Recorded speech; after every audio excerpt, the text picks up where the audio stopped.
Hello students. आज मैं आप लोगों के लिए लेकर आया हूँ एक और प्रैक्टिस सेट, और जो कि आधारित है कॉम्प्लेक्स सेंटेंस पर, अर्थात जिसमें नाउन क्लॉज, एडजेक्टिव क्लॉज और एडवर्ब क्लॉज तीनों मिश्रित हैं। अतः इसको हम कह सकते हैं कि ये जो हमारा प्रैक्टिस सेट होगा कॉम्प्लेक्स सेंटेंसेस के आधार पर मिसलेनियस होगा, मिश्रित होगा, जिसमें तीनों क्लॉजें होगी। तो चलिए आरंभ करते हैं। पहला सेंटेंस है टू फ्रेंड्स क्वारल्ड। दो मित्र झगड़ पड़े या लड़े। I could not know the reason, मैं कारण न जान सका। तो देखिए, अगर इसको हम यूं कह दें कि I could not know the reason, तो रीजन तो पूछ रहा है, वाई ही लगाना है। लेकिन अगर रीजन प्लस वाई लगाएंगे तो क्या बनेगा? Adjective clause. रीजन हटा करके वाई लगाएंगे तो बनेगा हमारा नाउन क्लॉज। दोनों में ऑप्शन है, किसी को बना सकते हैं, बदलते में कॉम्प्लेक्स बनाना है कोई भी लगा सकते हैं। तब क्या हो जाएगा?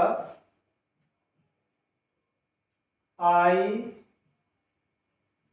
Could not know why. अब कौन सा क्लॉज बन रहा है यहाँ? Noun clause. Two friends quarrelled. दूसरा है आई नो द वाई। मैं उस लड़के को जानता हूँ। He stole your watch, your book. उसने तुम्हारी पुस्तक चुराई थी।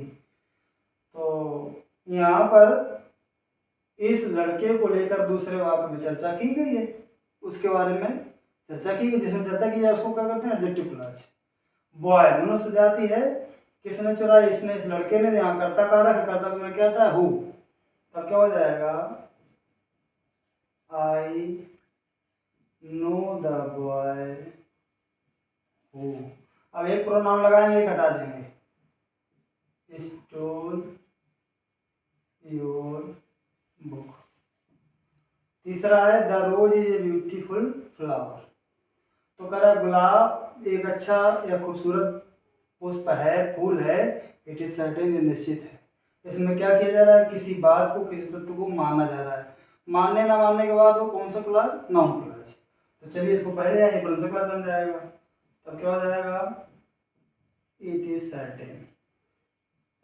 दोनों असर्टिव हैं। क्या कनेक्शन लगेगा? दैट। इसको रख दीजिए। The rose is a beautiful flower. अगला है आई सॉ टू डॉग्स। मैंने दो कुत्तों को देखा। दे वर फाइटिंग, वे लड़ रहे थे। तो इस सेंटेंस में किसकी चर्चा की गई? Dogs, animal. एनिमल के क्या था? विच।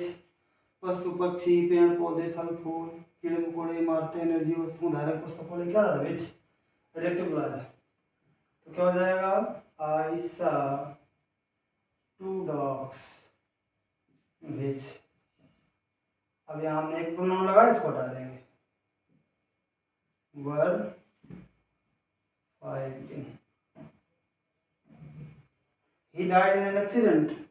उसे एक दुर्घटना में मृत्यु हो गई। This news is not true.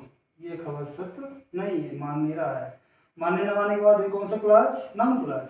इसको कौन सा क्लॉज बना दीजिए?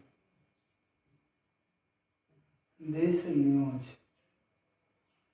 अब देखिए, इसको चाहे तो ऑपोजिशन में कर सकते हैं, चाहे इसको हम ऑब्जेक्ट बना सकते हैं। चाहिए कह दो this news is not true that he died in an accident. चाहे कह दो ऐसे this the news that he died in accident is not true. ऐसे बन जाएगा। तो ऐसे कर लेते हैं। तो हम यहाँ दिस को कर दें द में, तब हो जाएगा द न्यूज दैट। अब अपोजिशन बनना है इसका, इस नाम का। तो the news that he died in an accident. अब जब नाउन क्लॉज बीच में आएगा तो क्या लगाएंगे? कॉमा। कितना बचा? Is not true. Is not.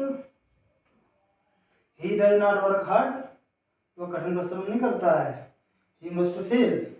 वो असफल हो जाएगा। तो अब क्या कर रहा है कि वो कठिन परिश्रम नहीं करता है, इसका परिणाम क्या हो जाएगा? वो फेल हो जाएगा। वो फेल हो जाएगा, इसका कारण क्या है? कठिन परिश्रम नहीं करता है। अच्छा, एक में रीजन है, परिणाम। चलिए तो तो क्या हो जाएगा, एज, चूंकि he does not work hard, इसलिए क्या होगा, ही मस्ट फेल। बिकॉज लगाना होता क्या करते हैं, he must fail because he does not work hard. तो ये थे हमारे 6 सेंटेंसेज। अब अगला सेंटेंस कह रहा है 7वां, इट विल रेन, वर्षा होगी। इट इज सर्टेन, ये निश्चित है, स्वीकारा जाए, पक्का है, सुनिश्चित है। तो भाई निश्चित है कि वर्षा होगी, की मतलब नाउन क्लॉज। तब क्या हो जाएगा, इट इज सर्टेन। दोनों सर्टेन से लेकर कंडीशन क्या लगेगा, दैट। मतलब इधर का जो क्लॉज है नाउन क्लॉज का सेंटेंस वो हमेशा सर्टेन ही रहता है, दैट इट विल रेन। अगला सेंटेंस क्या कह रहा है, ही डिड नॉट कम, वो नहीं आया। I do not know the reason, मुझे कारण नहीं पता कि क्यों नहीं आया। तो चलिए रीजन लिख देंगे तो क्या हो जाएगा, एडजेक्टिव क्लॉज। नहीं लिखेंगे तो क्या हो जाएगा, नाउन क्लॉज। चलो इसको एडजेक्टिव क्लॉज में चेंज कर देते हैं। तो क्या हो जाएगा, I do not know the reason भाई। हो गया एडजेक्टिव क्लॉज। क्या कारण है, मुझे नहीं, वो कारण पता है जो ही डिड नॉट कम।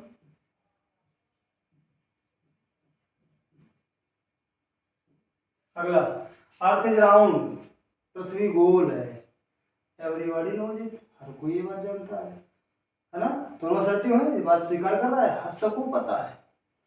आप कह रहा है अगर यहाँ पर जिसको हम प्रोनाउन बना रहे हैं नाउन क्लॉज में, कॉम्प्लेक्स सेंटेंस में, तो नाउन क्लॉज का प्रयोग करके अगर यहाँ पर इट दिस सच सो आया, इसको क्या करना है, हटा देना है। तो क्या हो जाएगा, एवरीबॉडी नोज, क्या लगाया, दैट, जो कि असर्टिव है। The earth is round. अगला, यू में भी रॉन्ग, आप गलत हो सकते हैं। आई कैन नॉट से, मैं कह नहीं सकता कि आप हैं कि नहीं, हो भी सकते हैं, नहीं हो सकते हैं, विकल्प है ना, वेदर। तो क्या हो जाएगा, आई कैन नॉट से वेदर यू। अब देखिए यहाँ से हो गया विकल्प, पहले यहाँ से हमको एहसास हो रहा था, हमने अनुभूत किया है ना कि यहाँ से विकल्प है। अब यहाँ से हो गया तो इसको हटा दें, बी क्रिया ग्रुप रख दें। बी क्रिया ग्रुप क्या हो जाएगा प्रेजेंट टेंस में, आर, रॉन्ग। अगला sentence, Mount Everest is a very high peak, Mount Everest एक बहुत ही ऊंची चोटी है। No other peak is equally high, कोई दूसरी चोटी उसके बराबर ऊंची नहीं है, इसका मतलब माउंट एवरेस्ट सबसे ऊंची है। तो इसको देखिए दो तरह से बना सकते हैं, चाहे आप इसको पॉजिटिव में चेंज कर दें तो भी बन जाएगा। जैसे no other peak is equally मतलब so high as Mount Everest, तो भी वही अर्थ है कि कोई भी दूसरी चोटी उतनी ऊंची नहीं है जितना कि माउंट एवरेस्ट। चाहे सीधे कर दीजिए, mount Everest is the highest peak, Mount Everest सबसे ऊंची चोटी, मतलब उसके जैसे कोई दूसरी चोटी नहीं। तो चलिए इसको हम पॉजिटिव बना देते हैं। तब क्या होगा, no other peak is so high as, adjective के आगे पीछे एज, सो हो गया। कह रहा है वैसे कि निगेटिव सेंटेंस हो पॉजिटिव डिग्री में तो सो आई लगाना चाहिए, और अगर अफर्मेटिव सेंटेंस है तो हमें एज लगाना चाहिए। लेकिन अब जो मॉडर्न ग्रामर है वो कह रही है कि हम चाहे एज लगा दें, सो लगा दें, दोनों मान है, कोई भी लगा सकते हैं। तो no other peak is so high as कौन, माउंट एवरेस्ट।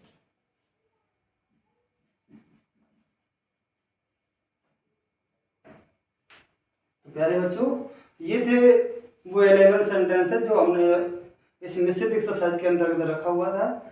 और आशा है कि आपको ये आज के जो सेंटेंसेस हैं अच्छे लगे होंगे, पसंद आए हों। और अच्छे लगे हों, पसंद आए हों तो कृपया इस चैनल को लाइक और सब्सक्राइब करना ना भूलिए। Thanks for watching the video.